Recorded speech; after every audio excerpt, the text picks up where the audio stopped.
ابھی نبوت کی عمر 40واں سال ہے، اب آپ اس طرف بڑھ رہے ہیں کہ نبوت کا تاج آپ کے سر پر پہنایا جانا ہے، لیکن آپ کو تو اس کی خبر نہیں ہے۔ اب جو آغاز ہو رہا ہے وہ اس سے ہو رہا ہے کہ آپ کو بڑے اچھے اچھے خواب آنا شروع ہو گئے، اور جو خواب بھی آپ کو آتی اگلے دن بالکل وہ اسی طرح رونما ہوتے، جس طرح آپ نے رات خواب دیکھا دن کو بالکل اسی طرح کا واقعہ ہوتا۔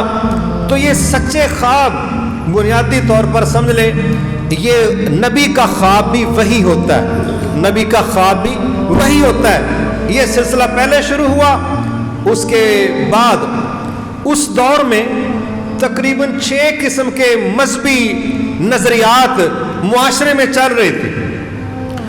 ایک طبقہ تھا جو ابراہیم علیہ السلام کی تعلیمات پر کسی حد تک عمل کرتا تھا، اور ایک طبقہ تھا عیسائیوں کا، ایک طبقہ یہودیوں کا، ایک طبقہ مجوسیوں کا، ایک طبقہ آتش پرستوں کا، اور ایک طبقہ ملحدین کا بھی تھا۔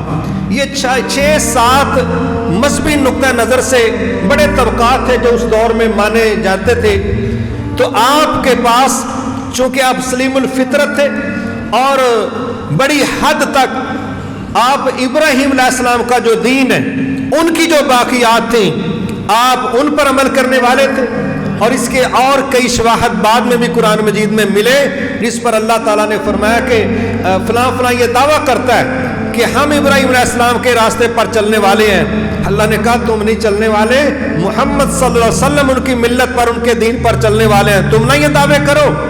تو پہلے بھی جو باقیات تھیں ابراہیم علیہ السلام کی، اسی نظریے پر نبی صلی اللہ علیہ وسلم جو اس دور کی عبادت تھی وہ کرتے، اور اس کو کرنے کے لیے آپ غار ہیرا میں تشریف لے جایا کرتے تھے۔ وہاں کئی دن رہنا، تنہائی میں کیا سوچ رہے ہیں، کیا عبادت کر رہے ہیں، اس پر تو کوئی بہت زیادہ معلومات تاریخ میں نہیں ملتی۔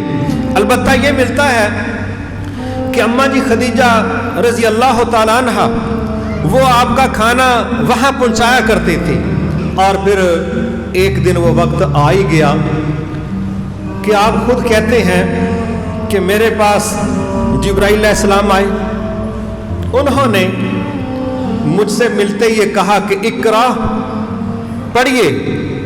میں نے کہا میں تو پڑھا ہوا نہیں۔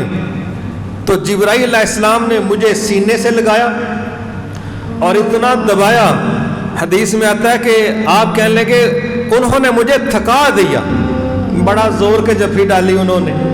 تو پیچھے کر کے پھر کہنے لگے پڑھیے۔ آپ نے پھر کہا مجھے پڑھنا نہیں آتا، میں پڑھا ہوا نہیں ہوں۔ انہوں نے پھر سینے سے لگایا، پھر پیچھے کر کے کہا پڑھیے۔ تیسری دفعہ بھی آپ نے کہا کہ میں پڑھا ہوا نہیں ہوں۔ پھر انہوں نے چوتھی دفعہ جب پڑھایا تو پھر آپ نے پڑھا، لیکن جبرائیل علیہ السلام کی جو ملاقات تھی یہ آپ کی طبیعت پر ایک منفرد اثر چھوڑ کے گئی۔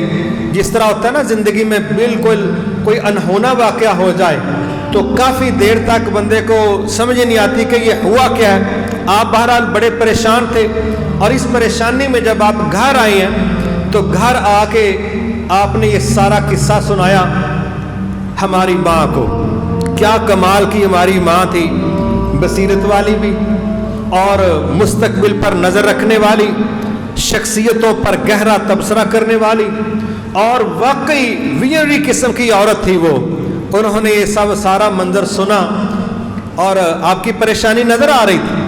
اس وقت پھر انہوں نے سب سے پہلا کام تو یہ کیا کہ اپنی گفتگو کا آغاز قسم اٹھا کے کیا۔